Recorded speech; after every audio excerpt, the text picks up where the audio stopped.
मंडल के नाम भी उन्होंने लिए कि किस किस को मिलवाना है माननीय मुख्यमंत्री जी से, मुख्यमंत्री जी के लौटने तक। हम लोग लौटे इको गार्डन और सारी बात आप लोगों से बताई गई।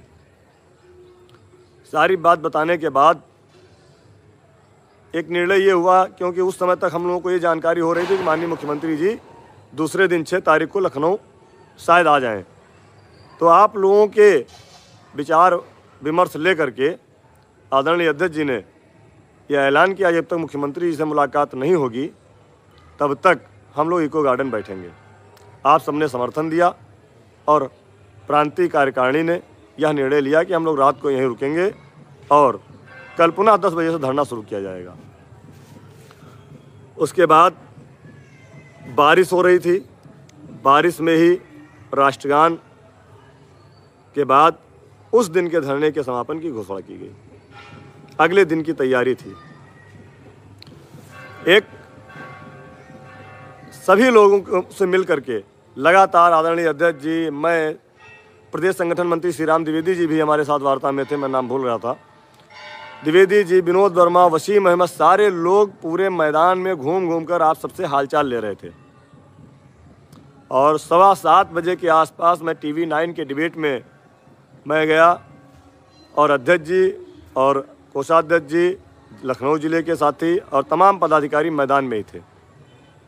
बारिश हो रही थी, बारिश बंद हुई और आपने वहाँ देखा कि जैसे ही अध्यक्ष जी का भाषण हुआ उसके बाद आदरणीय राज्य कर्मचारी संयुक्त परिषद के अध्यक्ष तिवारी जी का भाषण हो रहा था और लोग वापस जाना शुरू हो गए। जब आपने हमसे वादा किया था तो आप रुके नहीं। आप में से बहुत सारी बसें निकल रही थी, हमारे साथी रोक रहे थे लेकिन नहीं रुके।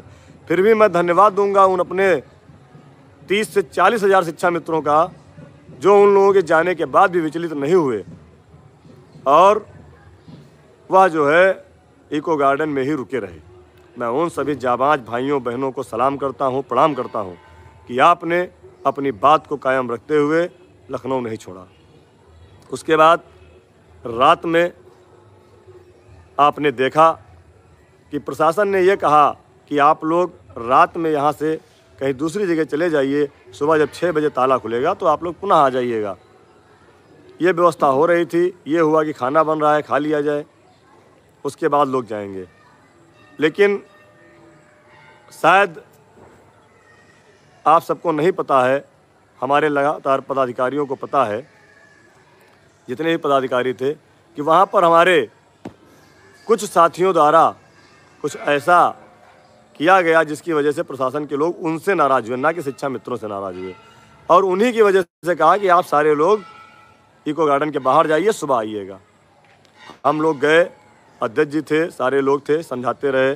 रात में 10:30 बजे तक इको गार्डन के अंदर से लोगों को बाहर बैठाया गया कि आप लोग बाहर जाइए। मथुरा के लोग वहाँ पर थे, चित्रकूट के लोग वहाँ पर थे, इन लोगों की बसें सबसे पीछे थी। 11 बजे रात तक इन लोगों ने भोजन बना करके वहाँ पर खाना खा करके वहाँ पर थे इको गार्डन के अंदर। लेकिन 11:30 बजे के आसपास पुनः प्रशासनिक फ़ोन माननीय मुख्यमंत्री जी के यहाँ से आता है कि जब आपके लिए बता दिया गया है कि आपकी मुलाकात होगी और माननीय मुख्यमंत्री जी 4 दिन तक लखनऊ से बाहर रहेंगे। तो ऐसे में इतने बड़ी संख्या में 40 हज़ार शिक्षा मित्र भी लखनऊ में है, इनको परेशान करने की ज़रूरत आपको नहीं है। और यह माननीय मुख्यमंत्री जी का निर्देश है कि आप लोगों की बात भी होगी, आप लोगों का काम भी होगा, लेकिन ये जो 35 से 40 हज़ार शिक्षा मित्र हैं इनको घर भेजिए। अगर ये लोग लखनऊ रहेंगे तो इनको दिक्कतें होंगी, मौसम ख़राब है। ये शासन द्वारा हमें बताया गया। जब यह जानकारी संगठन को हुई कि मुख्यमंत्री जी सोमवार को लखनऊ लौटेंगे तो हम लोगों ने एक आपात बैठक 11:30 बजे अपने कार्यालय दारुल-सफ़ा में बुलाई और वहाँ पर आदरणीय अध्यक्ष जी, आदरणीय कोषाध्यक्ष जी, आदरणीय संगठन मंत्री श्री राम द्विवेदी जी, आदरणीय उपाध्यक्ष वरिष्ठ श्यामलाल यादव जी, मैं, प्रदेश मंत्री अरविंद वर्मा जी और कम से कम 20 जिला अध्यक्ष वहाँ पर मीटिंग में थे।